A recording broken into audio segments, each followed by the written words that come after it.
Greetings, Culturians, and welcome to the final moments of Kathleen Kennedy's control, her diabolical plan to destroy Star Wars, which she did. Then she destroyed Indiana Jones, and leaving mostly just destructive path in her wake is finally gone. Well, at least this is the last week of her rule, according to many news reports. I have to say, Lucasfilm is better off, and perhaps even all of fandom.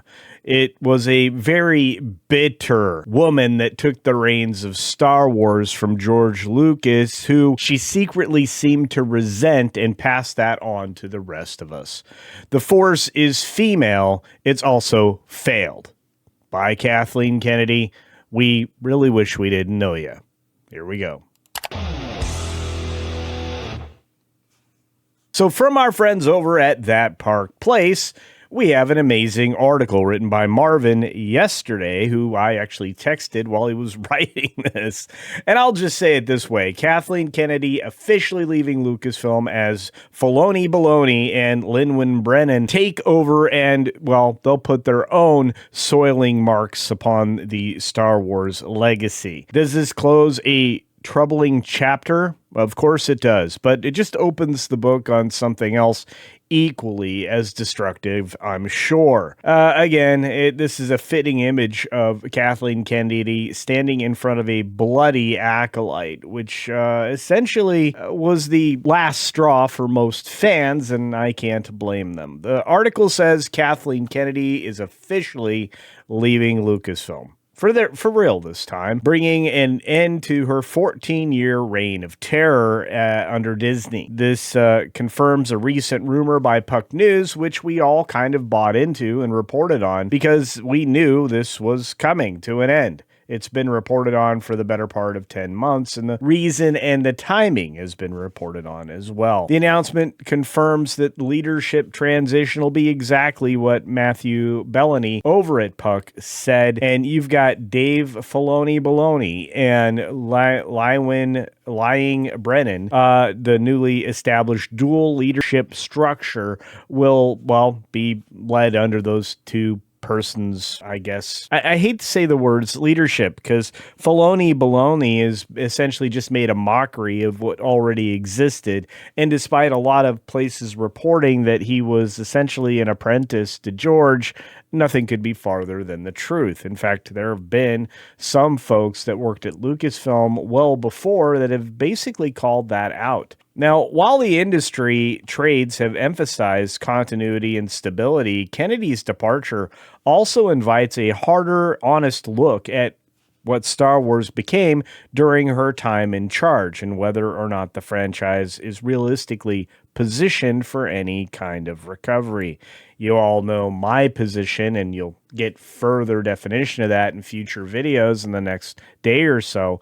But I'm just going to say there's no recovery possible, not unless somehow Mandalorian and Grogu and Starfighter reignite hope and love of fans. Because right now, as you'll see in a future video, it's the fans' fault. A franchise that lost its event status. Well, after the acquisition of Lucasfilm in 2012, Star Wars was viewed as one of the most valuable entertainment brands in the world. The expectation was not merely consistency, but dominance. Reliable theatrical releases, cultural relevance, and sustained fan enthusiasm. That vision did not hold. And that surprised no one. We did not ever see anything that led us to believe Kathleen Kennedy was a great leader, or let alone a great creative. As a matter of fact, she was even mocked by the people who got her into this position in the first place, which included Steven Spielberg. But again, that's a story for another time, as Naz Kanata might say. Although early releases delivered strong box office numbers, the momentum proved fragile. Production issues became increasingly common, budgets escalated, and multiple high-profile creative partnerships collapsed before ever reaching theaters, or oftentimes before even reaching production. And again, to me, that's no surprise. Partnering with people before they've finished the project they're working on has proved to be disastrous, not just for Lucasfilm, but also for recently Paramount, as they watched the Duffer Brothers fumble the bag in season 5 of Stranger Things. But that's an entirely different story. The result of the terrible projects produced by Kathleen Kennedy resulted in a 7-year gap between Star Wars films, a staggering outcome for a franchise that once defined blockbuster cinema, which was true. Each of those was an event. Guess what? Events canceled. And by mid-2020, Star Wars was no longer an event in any way. It was content, and it was treated as such by Lucasfilm. Rising costs, declining confidence. What a great subheadline, Marvin. Kennedy's tenure was marked by a widening gap between investment and return. Film and streaming projects alike grew more expensive while audience enthusiasm declined. I would say something stronger, such as disappeared. I don't believe anybody is looking forward to Mandalorian and Grogu. In fact, I think a lot of us have already mocked the teaser that kind of showed a very wobbly, clearly AI-generated AT-AT trying to walk on a ledge. Not a good idea for something like that. You might want to go to the two-legged model instead. Several Disney Minus series launched with heavy marketing support, only to generate limited cultural impact and muted viewership discussion. And you know what? It wasn't just discussion, it was in evidence. No, everybody could see it. This pattern raised uncomfortable questions about Lucasfilm's internal decision-making. Projects were frequently announced years in advance, only to be delayed, reworked, or quietly abandoned. Or not so quietly, we got into the habit of regularly calling out everything that was not going to come to pass. And I have another announcement that confirms that another Star Wars project that was announced at a large event, Star Wars Celebration, isn't going to happen. And we'll get to that story in another video. But the lack of follow-through eroded confidence among fans and investors alike. Well, and then, of course, all the naysayers like myself who just have found Kathleen Kennedy's leadership lacking. Beyond that, fan trust and the cost of division was heavy, at least as far as the trust being lost. And beyond financial performance, Kennedy's era saw significant deterioration in fan sentiment. And you know what, Marvin? That's being kind. Look, this article goes on for quite some time, and I would be perfectly comfortable to read it all entirely to you. I would encourage you to go check out the article itself over at That Park Place and leave your own commentary there as well. But what I ask you is, do you think that with Kathleen Kennedy's departure, things will change? I don't actually think so. In fact, I've made comments in the past that it isn't just her that was the problem, it's everybody that she installed.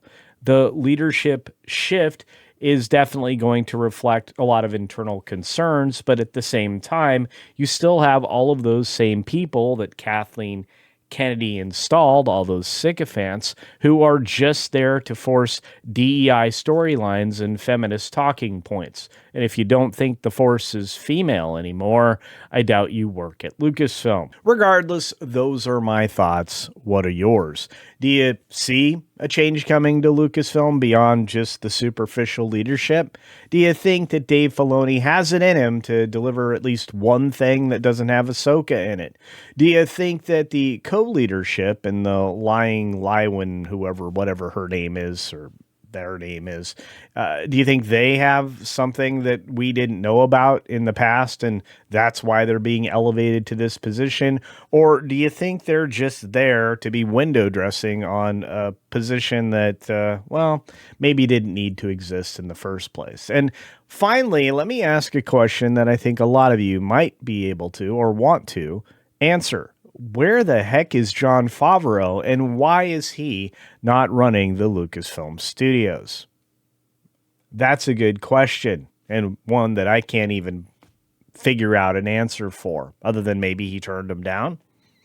Let me know your thoughts about any of those questions or any other thoughts at all on Star Wars down in the comments section below. And as always, be sure to take care of yourself, take care of others, and may the Force be with you.